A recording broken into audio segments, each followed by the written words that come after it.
Hello my angels, so today we're going to be doing my January wrap up. So I'm going to be talking about all the books that I read in January, and I have a feeling that this one is going to be a long one because I have quite a few thoughts and feelings about some of these books, and I really made the effort this month to write little mini reviews, so I had more to talk about with you guys. A drink and a snack, and let's get straight into this video. So I read 7 books this month, which is I think a personal best of mine. I don't think I've ever read that many books in 1 month before, but I really want to make the effort to read more this year and read more varied medias and different types of literature. So if you have any recommendations, I would love to hear them. Just anything that you've really loved at the moment, or you just think I would be interested in, please let me know in the comments. I do also have a lot of books on my physical TBR, which I'm going to be making a very conscious effort to work my way through this year. I also want to just make a little quick disclaimer before I start this wrap up. These are just my personal opinions on these books. Obviously, if you love them or if you didn't like them, then that is totally fine. This is just a safe little space on the internet where we get to talk about books, so don't take anything too personally and just be nice to everyone in the comments. So the first book I read this month is Tomorrow and Tomorrow and Tomorrow by Gabrielle Zevin. You'll have to bear with me in this video whilst I just refer to all of my notes that I made, because I want to be able to actually talk about these books a bit more in depth than I usually do. I first of all want to give a shout out to John Gall, who designed this cover and this jacket, which I just think is so beautiful and is just perfect for this book. It was also one of the main reasons that I actually decided to pick this book up, and I just think it's such a gorgeous design. I actually went into this book not knowing much at all. I don't think I even read the blurb of this book until I finished it, which I think actually adds a lot to your reading experience. I purely went into this because I loved the book cover. I saw quite a few people recommending it, and the only things that I knew about this book was that it focused on gaming and the production. And I just thought that was kind of an interesting narrative. I hadn't read anything like that before. I rated this a 4.5 stars. This was an amazing start to my reading year, and I'm so glad that I decided to pick it up just as the new year was starting. I got through it so quickly to say that it is quite a big book. I think it's like nearly 400 pages. This book is filled with imperfect, human, flawed characters. It's really wonderful to see them kind of try and navigate their world. Even with these flaws, they kind of want to hold on to still. Really like when you have genuine human characters in a novel. I kind of find it a bit annoying when you have a super perfect character because it just doesn't seem very believable, and I couldn't wait to pick it up. Every time I had to put it down and go to work or go out and do something else, I just could not wait to come back home and pick this up. I also adored the amount of references to different literature, music, art, history. It was also well done that you felt as if you were learning alongside these characters. Each time they picked up a new piece of information, you also had it as well, and you were learning for the first time, which I thought was really clever. And it actually became a bit of an Easter egg in itself. Obviously it's about gaming, and in most games, or some games, there are little Easter eggs which players can find along the way, and you really have to look for. And I think this book definitely has that effect. You kind of look in between the lines as you're reading, and you find these little hidden treasures and realise there were references to something that happened earlier on or something that hasn't even happened yet. The next book that I read was The Rabbit Hutch by Tess Gunty. Sadly, this one didn't live up to my expectations, and I thought I was actually really going to enjoy this, but it ended up being a 3.5 stars for me. I'm going to read you the blurb of this one because I feel like it helps explain my points a little bit better. An online obituary writer, a young mother with a dark secret, a woman waging a solo campaign against rodents, neighbours, separated only by the thin walls of a low-cost housing complex in the once bustling industrial centre of Vacaville, Indiana. Ethereally beautiful and formidably intelligent, Blandine shares her flat with 3 teenage boys she neither likes nor understands. All like her, now aged out of the state foster care system that has repeatedly failed them, all searching for meaning in their lives. Set over one sweltering week in July and culminating in a bizarre act of violence that finally changes everything, The Rabbit Hutch is a savagely beautiful and bitingly funny snapshot of contemporary America, a gorgeous and provocative tale of loneliness and longing, entrapment and ultimately freedom. Now I'm reading it back, maybe it was just my own personal experience and I didn't interpret it the right way, but I just assumed that it was going to be a lot more about the character Blandine, and I really wish it had been. Although she is a main focus, we also do look into other characters that are living in this housing complex which is nicknamed the Rabbit Hutch. And although some of them were kind of interesting, a lot of them I just really didn't care about, or we weren't given enough time to care about them. This is a fairly short book, but for some reason it just felt like it was really dragged out. I just think that every time a new chapter started and things were starting to unfold, you got snatched right out of that narrative and put into a new one. I just didn't enjoy it at all because you didn't have the time to actually contemplate what was happening and who this character was and get attached to them in any way or feel any kind of emotions towards them. I just didn't have any very strong emotions to any of the characters, and I was more so just concerned about finishing the book than I was about actually learning what was going to happen. I don't think it's a bad book by any means, I just don't think it was necessarily for me. I think the writing style was very well done and sophisticated and well written, and Tess Gunty definitely did a good job in the actual writing techniques of this novel. It just fell a bit flat for me and I didn't enjoy it as much as I wanted to. Jumping to a slightly different media, I read a manga. The first manga I've read this year, which is New York, New York, which is the omnibus edition, so it has volumes 1 and 2 in, by Morimo Ragawa. I have a lot of thoughts and opinions on this book, and the more I've thought about it since finishing it earlier on this month, the more I realised I don't think I actually liked it as much as I thought I did. So I'm going to have a look at my notes for this one because I just want to get everything out and said. So I gave this 3 stars. Looking back, I'm not sure if it actually was a 3 stars for me, because the more I unpacked it and the more I wrote reviews on this book and discussed it with other people, I was starting to think that actually I don't really like this and it's quite a problematic manga.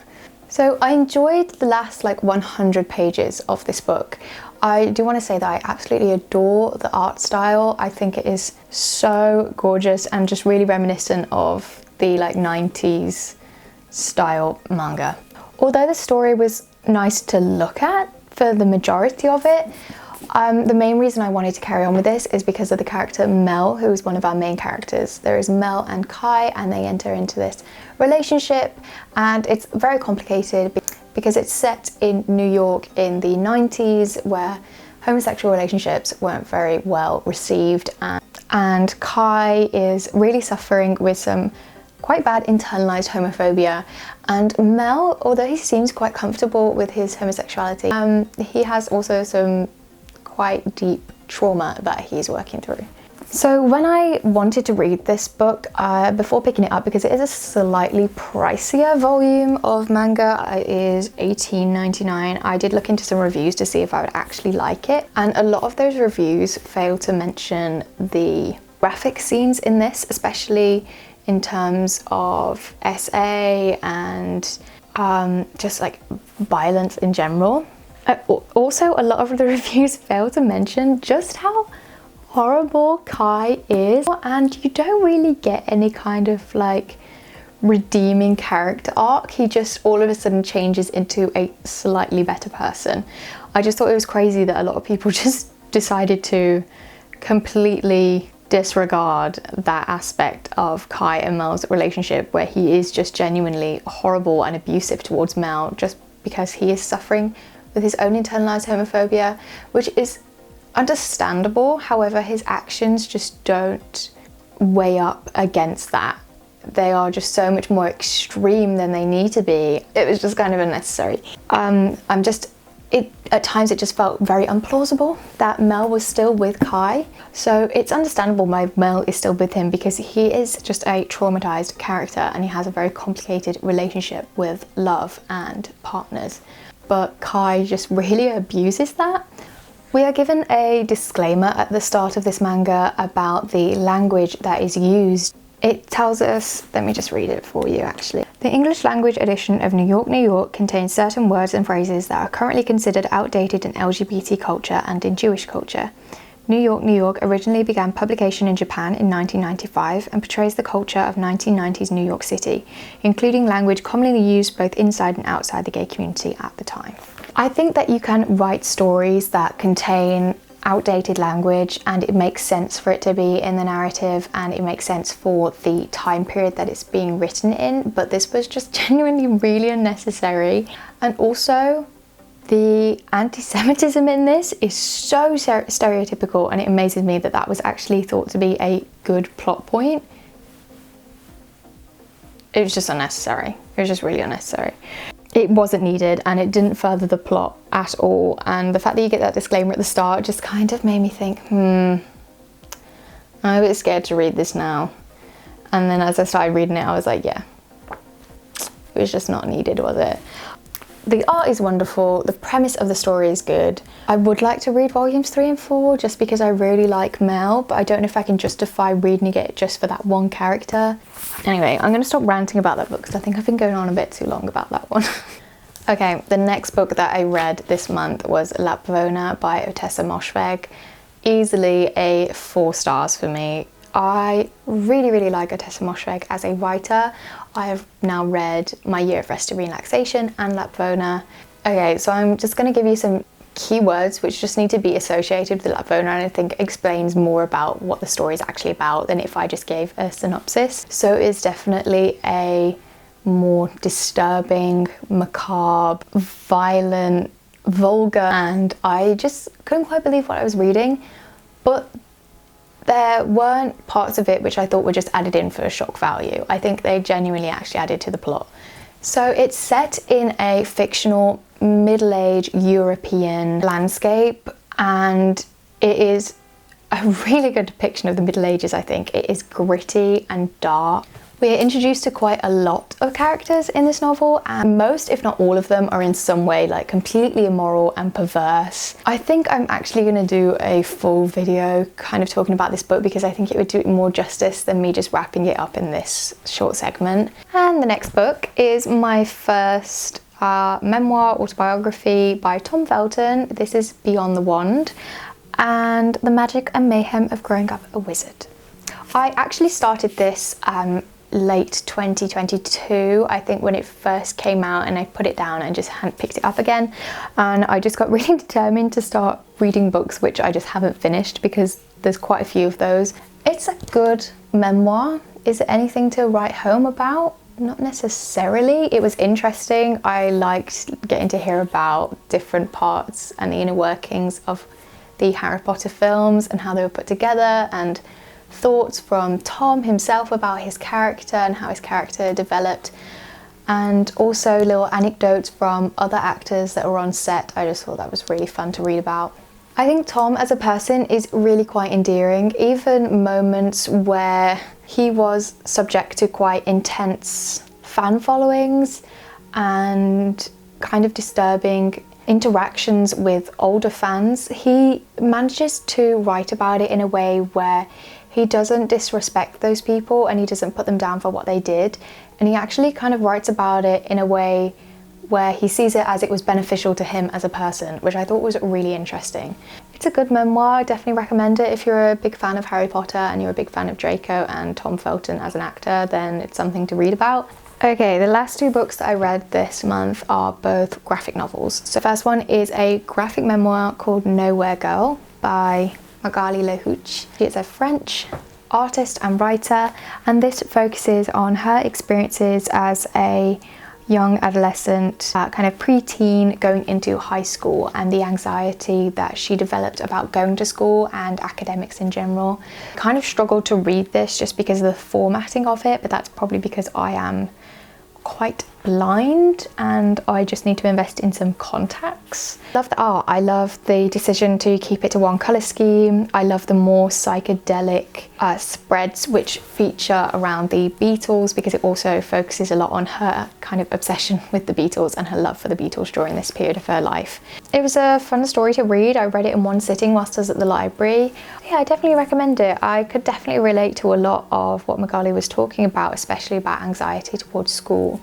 I don't think mine was as severe as hers, but I definitely could see where she was coming from. Okay, so the last book that I read this month is The Handmaid's Tale, a graphic novel adaptation by Renee Nault. Renee Nault. Apologies, Renee, you have a gorgeous name, but I cannot pronounce it. I should have looked it up beforehand.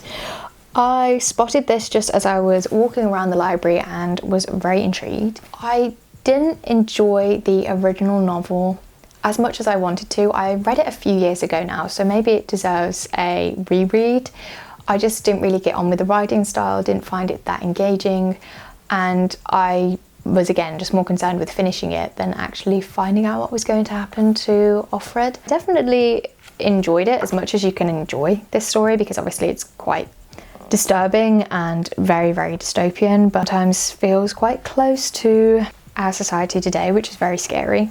I thought the art and the composition of this was really, really cool. There's some quite dramatic spreads in here which really just add to the atmosphere. I gave it a 3.75 stars. I, again, liked it, but it's just not a story that I particularly enjoy or something that I think is really well done. I think the idea of it and the possibilities of The Handmaid's Tale is a really, really interesting concept and quite dark concept. But I just don't think I've read anything that I feel like executes it in the way it can be executed, and it just has so much potential that I just feel like sometimes it falls flat. So that was everything that I read this month, in the month of January 2023. I am currently reading quite a few different books. I have a few on the go.